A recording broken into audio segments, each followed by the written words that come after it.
512 since the birth of Christ, Friedrich, the only son of Heinrich Stauffer, to his father's glorious throne arose.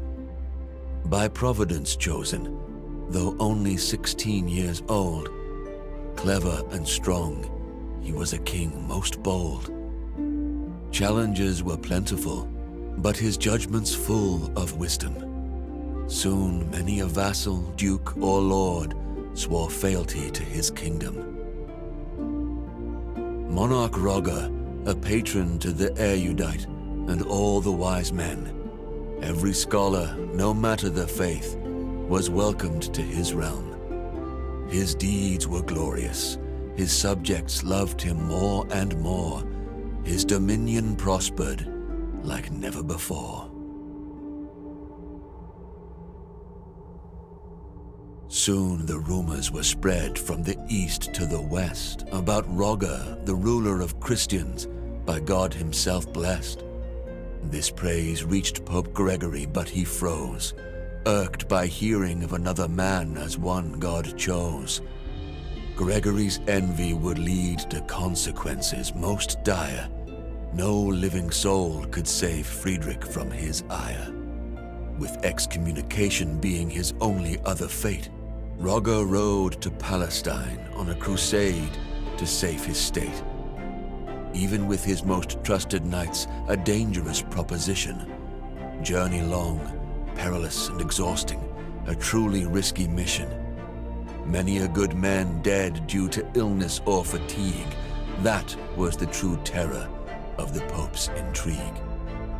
One day a desert storm came, raged and refused to wane, threatening to end both their lives and the campaign.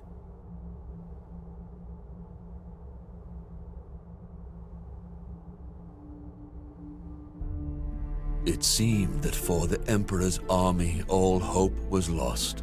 Sentries were ordered to find shelter, no matter the cost.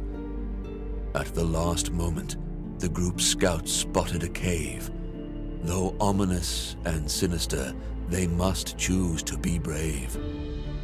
Roger's men entered the grotto with uneasy feel, making camp in surroundings that were most unreal. Days went by, the storm unwavering, no sign it would clear. Friedrich and his chosen explored their shelter without fear.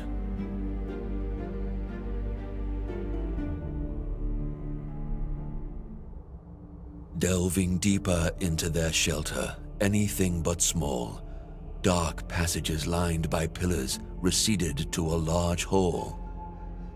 Friedrich and his company were men loyal and seasoned, but in their hearts was dread which could not be reasoned. Architecture meant not for living men, vast and bold, perhaps chiseled by some mysterious giants of old.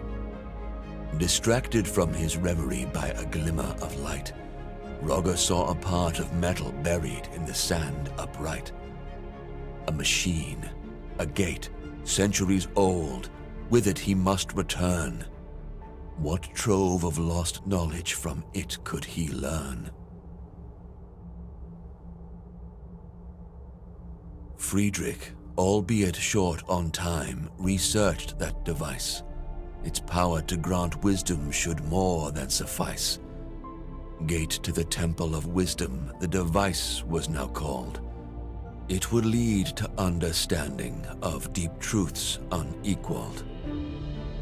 In much higher spirits, knights loaded the gate on the caravan, and once again their journey, their crusade has began. The dread lifted, resolve firmer than ever before, no longer fearful of what for them lay in store. No more was the journey punishment meant by the Pope. Now their quest was meaningful, their hearts full of hope. In the end, Roger gained control of Jerusalem without blood spilt, opened the Holy Land to pilgrims again, defensive walls rebuilt, City's crown rested on emperor's noble head. With wise Sultan al-Kamil he shared his bread. People sang only praise for their emperor once again. With glory and magnificence he continued his reign. Through the gate to the Temple of Wisdom, Friedrich often went. To learn its secrets, to further knowledge was his lustrous intent. He worked closely with those most loyal, those he chose. Thus, a new order of Knights Noble, order of justice, arose. Emperor Friedrich, always at their point, titled Grand Master, felt he did enough to sate Pope's anger, averted disaster.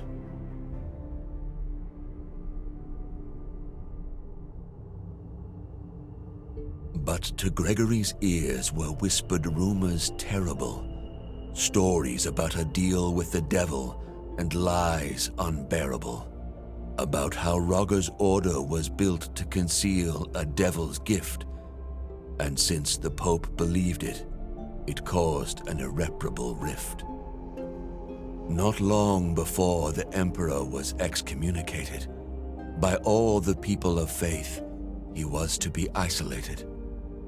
Residents of Jerusalem, who just a year ago called him their savior, now cast him out, the Pope to blame for this behavior. The Emperor by this iniquity was aback taken. All the Pope's intrigues left him quite shaken. When he finally retreated to Italy and his throne, he lived for his order of justice and his land alone.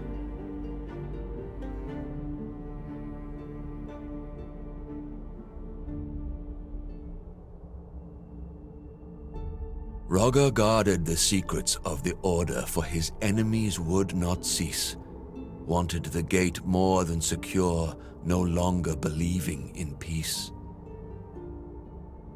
A plan born both from his genial mind and godly inspiration. To build a fortress for the order, to be held in awe by the whole nation. To the castle's construction, he devoted his life. 8 massive walls to survive any strife. 8 watchtowers with windows peering over the countryside. Eternally guarded by 8 men most loyal and eagle-eyed. 8 sides to the courtyard for the men to meet and rest. In the middle of it all, an 8-sided podium protected best.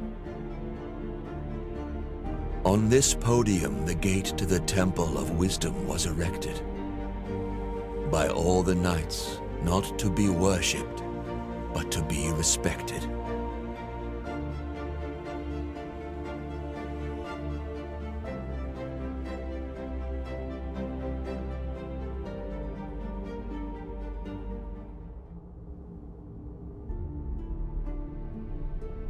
So it was created.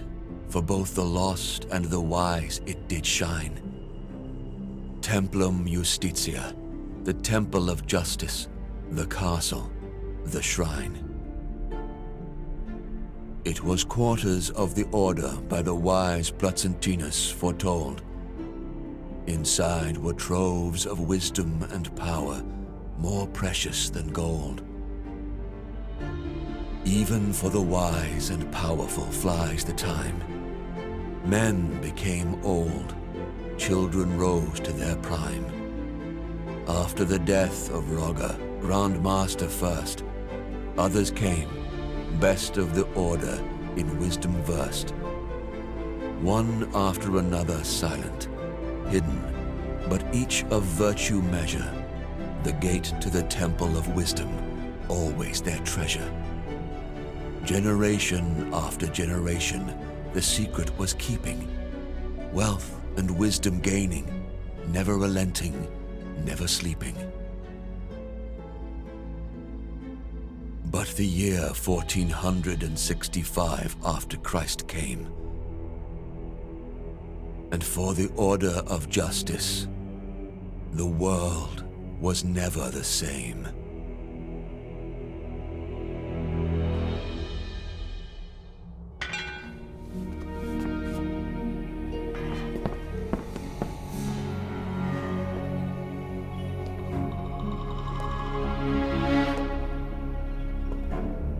There he is! Look up! In the window, across the room!